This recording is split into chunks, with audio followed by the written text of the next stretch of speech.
Différents gouverneurs, différents projets contre la crise de la farine de maïs à Lubumbashi. Aucun d'entre ces projets a perduré. La population croupit dans sa misère.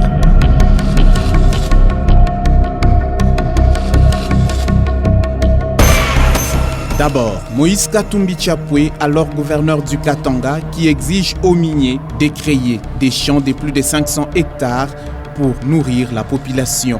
Ensuite, vient le Katanga de Mombray. Jean-Claude Kazembe Moussonda, gouverneur du Haut-Katanga, lance les villages agricoles. Tandé Kapopo, quant à lui, était préoccupé par autre chose. Voici le reste des projets des anciens gouverneurs. Plusieurs entreprises minières sans champ. Pour celles qui observent encore la mesure de l'ancien gouverneur du Katanga, elle distribue à ses jours des intrants agricoles aux communautés des bases. Voulant se rendre compte de la situation sur terrain, les enquêteurs contactent certaines entreprises qui évitent la question. Après 2 jours d'échanges téléphoniques, Rwashi Mining nous accorde enfin son hospitalité. Les enquêteurs sont reçus. L'interview réalisée à côté du champ d'expérimentation, l'entreprise cultive pour son personnel. Nous avons 500 hectares que nous cultivons d'abord à l'interne à Kinsenda. Kinsenda, c'est une de nos sociétés qui est sœur, qui se trouve vers Kasumbalesa.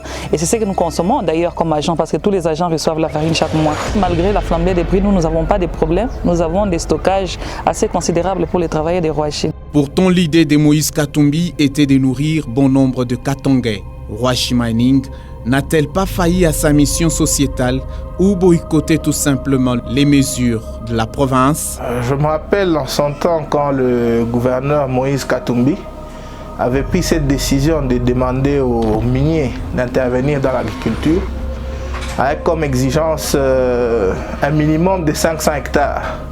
C'était une bonne chose et il y avait un accompagnement du gouvernement. Est-ce que vous avez déjà lu les statuts des sociétés minières? Est-ce qu'il y a la culture de maïs? Les multinationales quittent leur pays pour venir cultiver le maïs. Ça, ce n'est pas leur mission, ce n'est pas leur objet. La culture de maïs, c'est pour nous-mêmes. Nous avons la population. Ici au Katanga, c'est à peu près 18 millions de terres arables. D'hectares, 18 millions d'hectares de terres arables. Maintenant, vous allez dire à celui qui est venu chercher les cuivres, à cultiver pour la population, il va cultiver pour ses travailleurs ou bien il va cultiver pour la population katangaise. Et il va cultiver où?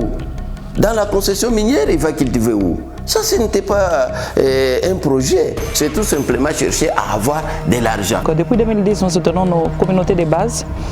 Malheureusement, ils ne sont pas tous réunis dans la commune de Rwashi. Ils sont dispersés dans différentes parties de Lubumbashi, Kipushi, Kasenga, Rwashi même, vers Kafubu. L'entreprise dit aider. Cependant, les bénéficiaires, eux, disent travailler pour un remboursement à chaque production.